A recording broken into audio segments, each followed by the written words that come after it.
عزیز طلبہ و طالبات، السلام علیکم۔ میں آصف خان سر، مددگار معلم، Moeed Almuslimeen high school, Osmania colony Parbhani. Online تدریسی خدمات میں آپ تمام کا خیر مقدم۔ عزیز طلبہ، ہم نے پچھلے 2 ویڈیو کے ذریعے سے ہمارے تاریخ کا پہلا سبق تاریخ نویسی مغربی روایت اس سبق کو مکمل کر چکے ہیں، جن میں ہم نے اہم مفکرین، جدید تاریخ نویسی کی نوعیت، جدید تاریخ نویسی کسے کہتے ہیں اور نسائی تاریخ نویسی کیا ہے، جدید کسے کہتے ہیں، ان تمام نکات کو باریک بینی سے اچھی طریقے سے حاصل کرے۔ اب ہم امید ہے کہ اس 2 ویڈیو کے ذریعے سے آپ کو تمام چیزیں اچھی طریقے سے سمجھ میں آئیں گے۔ چلیے اس ویڈیو میں آج ہم اس سبق کے مشقی سوالات حل کریں گے، جس کے ذریعے سے ہم آپ کو اس ویڈیو کے ذریعے سے تمام مشقی سوالات حل کر کے بتائیں گے۔ چلیے شروع کرتے ہیں آج کا ہمارا یہ ویڈیو۔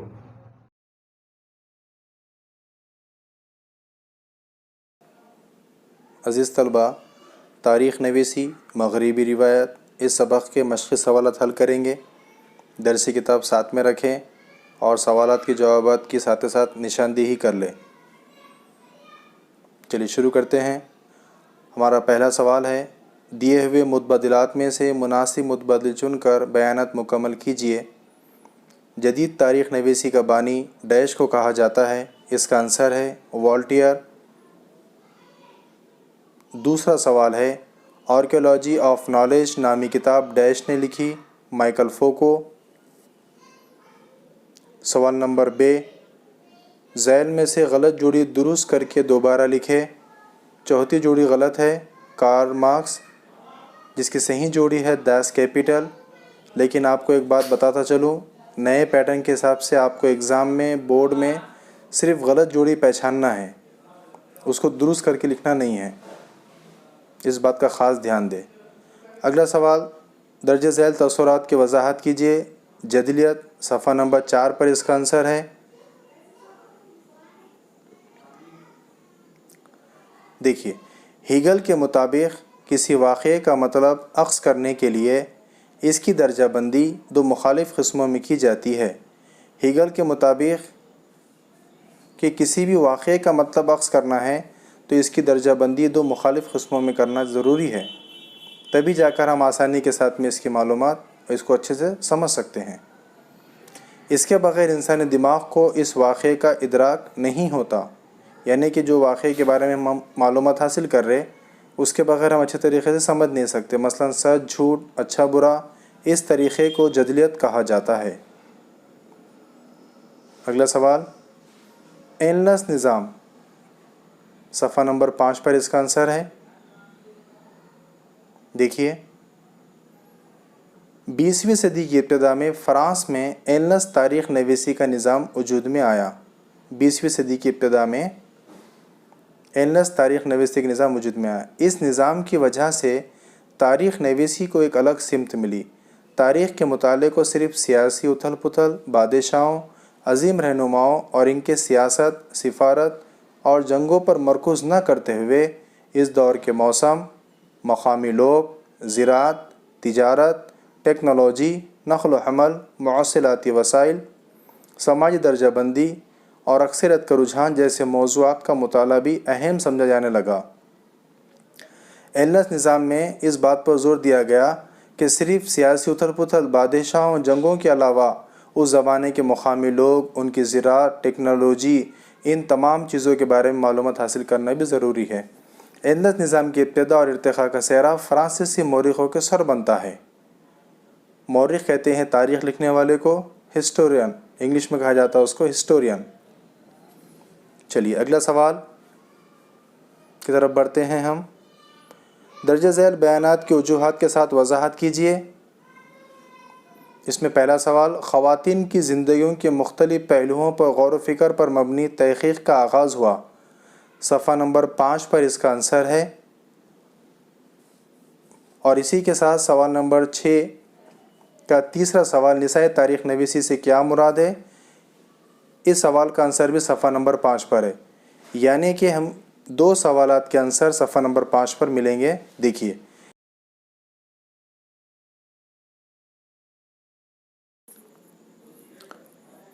نسائی تاریخ نویسی یعنی خواتین کی نقطہ نظر کے مطابق کی گئی تاریخ کی اثر نو تشکیل۔ یہاں پر سیما دا بوا نامی فرانسیسی دانشور نے نسائیت کا بنیادی کردار ثابت کیا۔ جو فرانس کی جو دانشور تھی سیما دا بوا، اس نے نسائیت کا بنیادی کردار ثابت کیا۔ نسائی تاریخ نویسی میں خواتین کی شمولیت کے ساتھ تاریخ نویسی کے شعبوں میں مردوں کی فوقیت پر مرکوز زاویہ نظر پر اثر نو غور کرنے پر زور دیا گیا۔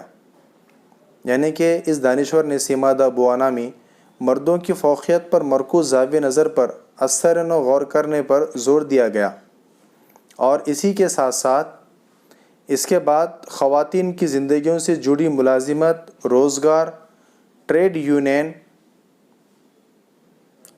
یونین ان سے مربوط مفاد میں سرگرم ادارے، خواتین کی خاندانی زندگی جیسے مختلف پہلوؤں پر مفصل غور و فکر پر مبنی تحقیق کی ابتدا ہوئی۔ 1990 کے بعد خواتین کو ایک علیحدہ سماجی طبقہ تسلیم کر کے تاریخ نویسی پر زور دیا گیا۔ سیما دا بوا نامی جو فرانسیسی دانشور تھے، انہوں نے خواتین کے تعلق سے مختلف سرگرمیاں انجام دیے، اور آخر کار 1990 کے بعد خواتین کو ایک علیحدہ سماجی طبقہ تسلیم کر کے تاریخ نویسی پر زور دیا گیا۔ چلیے اگلا سوال۔ فوکو کے طرز تحریر کو علم کا آثار قدیمہ کہا گیا ہے۔ اس کا بھی آنسر ہمیں صفحہ نمبر 5 پر دیکھنے کو ملے گا۔ چلیے صفحہ نمبر 5 پر آ جائیے۔ دیکھیں مائیکل فوکو، آپ کو مائیکل فوکو کی تصویر نظر آ رہی ہستی ہوئی۔ ان کی پیدائش 1926 میں ہوئی اور وفات 1984 میں۔ 20ویں صدی میں فرانسیسی مورخ مائیکل فوکو کے قلم سے تاریخ نویسی کا ایک نیا نظریہ سامنے آیا۔ اس نے آرکیالوجی آف نالج نامی کتاب میں واضح کیا کہ تاریخ کو زمانی ترتیب سے ایک ساتھ پیش کرنے کا طریقہ غلط ہے۔ مائیکل فوکو کا نظریہ تھا کہ تاریخ کو زمانی ترتیب سے پیش کرنے کا طریقہ غلط ہے۔ اس نے اس جانب توجہ مبذول کرائی کہ آثار قدیمہ کے تحت آخری سچائی تک پہنچنا ہی مقصد نہیں ہے، بلکہ ماضی کے تغیرات کی وضاحت کرنے کی کوشش بھی کی جاتی ہے۔ فوکو کا نظریہ تھا کہ ماضی کے تغیرات یعنی کہ ماضی میں جو بھی بدلاؤ ہوا اس کی وضاحت کی کوشش بھی کی جاتی ہے۔ فوکو نے تاریخ میں تغیرات کی وضاحت پر زور دیا، اس لیے انہوں نے اس طریقے کو علم کا آثار قدیمہ دیا گیا۔ چلیے اگلا سوال۔ 25 تا 30 الفاظ میں جوابات لکھیے۔ تاریخ نویسی سے کیا مراد ہے؟ اس کا آنسر ہے صفحہ نمبر 2 پر۔ فوراً سے آ جائیے صفحہ نمبر 2 پر۔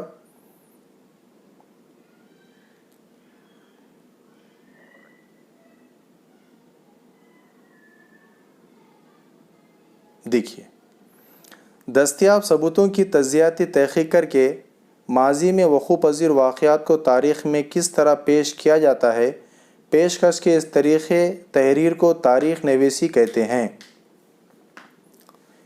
یعنی کہ ہمارے پاس جو ثبوت حاصل ہوئے اس کی تجزیاتی تحقیق کرنا باریک بینی سے۔ اسی طرح تاریخ کو تحقیق پر پیش کرنے والے موقف کو مورخ یا تاریخ نویس کہتے ہیں۔ یعنی کہ تاریخ کو تحقیقی طور پر پیش کرنے والے موقف کو مورخ یعنی کہ تاریخ لکھنے والے یا پھر تاریخ نویس کہتے ہیں۔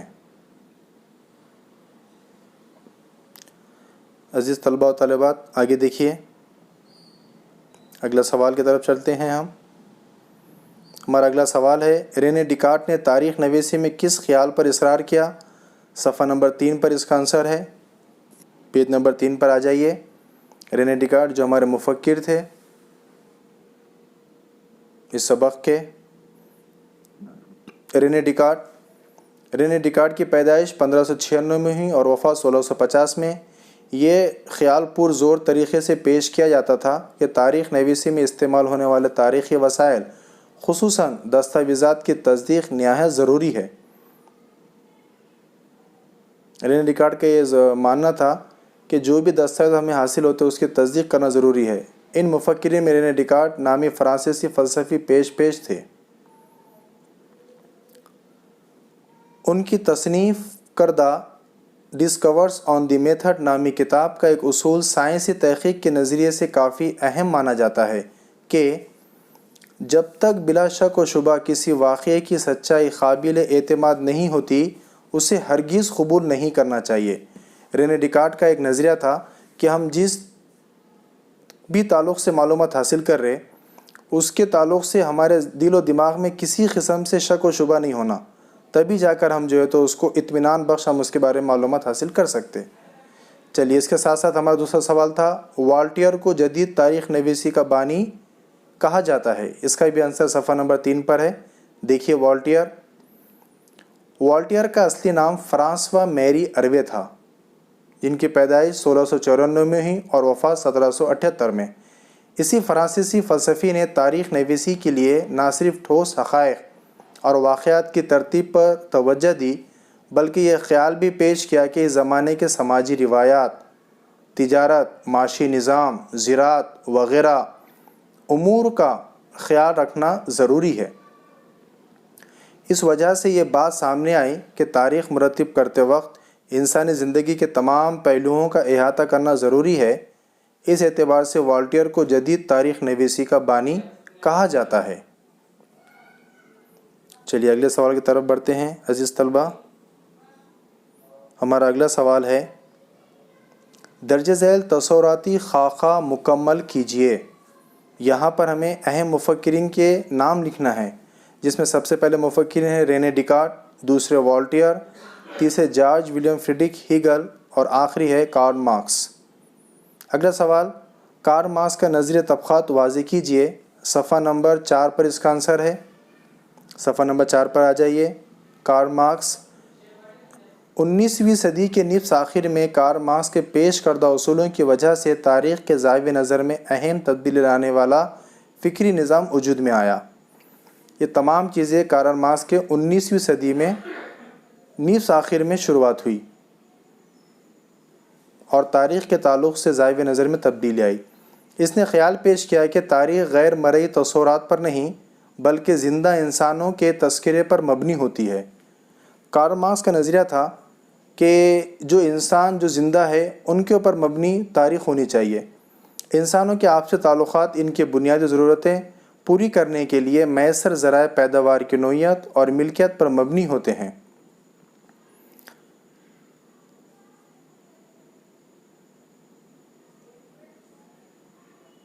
سماج کے مختلف طبقات کو یہ وسائل یکساں طور پر میسر نہیں ہوتے، جس کی وجہ سے سماج میں طبقات پر مبنی غیر مساوی تقسیم کی وجہ سے طبقاتی کشمکش پیدا ہوتی ہے، اور جن لوگوں کے پاس یہ وسائل میسر نہیں ہوتے جس کی وجہ سے سماج کے اندر طبقاتی کشمکش کا ماحول پیدا ہو جاتا ہے، یعنی کہ سماج کے اندر اختلافات بڑھ جاتے ہیں۔ چلیے آگے دیکھتے ہیں۔ انسانی تاریخ اسی طبقاتی عدم مساوات کی تاریخ ہے۔ جن طبقات کے پاس ذرائع پیداوار ہوتے ہیں وہ دیگر طبقوں کا معاشی استحصال کرتے ہیں، یعنی کہ جس کے پاس ذرائع پیداوار ہوتے ہیں وہ دیگر طبقوں کو معاشی طور کے اوپر ان کا نقصان پہنچاتے ہیں۔ کارل مارکس کی تصنیف داس کیپٹل دنیا بھر میں مشہور ہے۔ ان کی ایک تصنیف ہے داس کیپٹل جو دنیا بھر میں مشہور ہے۔ چلیے اگلا سوال جدید تاریخ نویسی کی 4 اہم خصوصیات بیان کیجیے۔ صفحہ نمبر 2 اور 3 پر اس کا آنسر ملیں گا آپ کو۔ آپ ساتھ ساتھ ٹھیک کر رہے ہیں نا، نشاندہی کیجیے آپ۔ صفحہ نمبر 2 پہ آ جائیے۔ جدید تاریخ نویسی، اس کے 4 اہم خصوصیات۔ دیکھیے پہلی خصوصیت، یہ ایک سائنسی طریقہ ہے جس کی ابتدا مناسب سوالوں کی پیشکش سے ہوتی ہے۔ جدید تاریخ نویسی کے اندر جو اہم خصوصیات ہے اس میں پہلا ہے یہ ایک سائنسی طریقہ ہے جس کی ابتدا مناسب سوالوں کی پیشکش سے ہوتی ہے۔ چلیے دوسرا پوائنٹ، یہ سوالات انسانی مرکوز ہوتے ہیں۔ یہ جو سوالات ہوتے ہیں وہ انسانی مرکوز ہوتے ہیں، یعنی یہ سوالات ماضی میں مختلف انسانی سماجوں کے افراد کے ذریعے مخصوص عرصوں میں انجام دی گئی سرگرمیوں سے متعلق ہوتے ہیں۔ زمانے ماضی میں جو کچھ بھی ہو گیا ان کے متعلق سوالات پیش کیے جاتے ہیں اور یہ تمام سوالات انسانی مرکوز ہوتے ہیں۔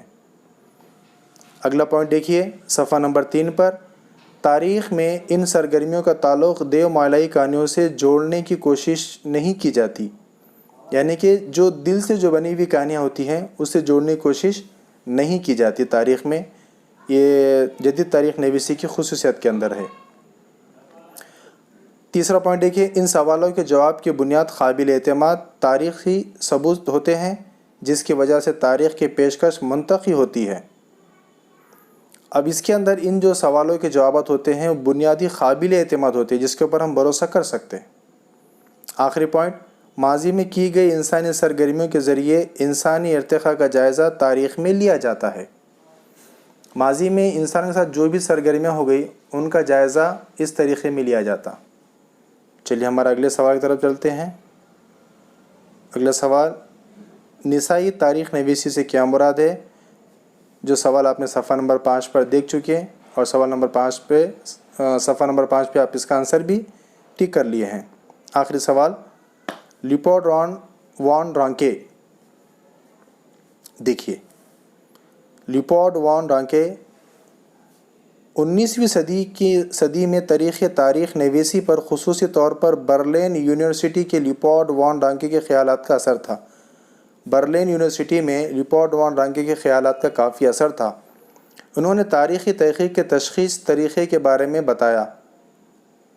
انہوں نے زور دیا کہ اصلی دستاویزات کے ذریعے حاصل شدہ معلومات انتہائی اہم ہوتی ہے.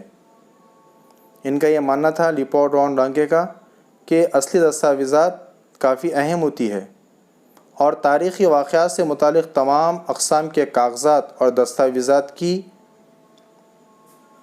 جانچ ہونی چاہیے. انہیں اس بات کا یقین تھا کہ اسی طریقے سے تاریخ کی صداقت تک رسائی ہو سکتی ہے، یعنی کہ سچائی تک پہنچ سکتے ہیں ہم. انہوں نے تاریخ نویسی میں خیالی واقعات پر تنقید کی اور عالمی تاریخ کی ترتیب پر زور دیا. The theory and practice of history اور the secret of world history کتابوں میں ان کے مختلف مضامین یکجا ہیں.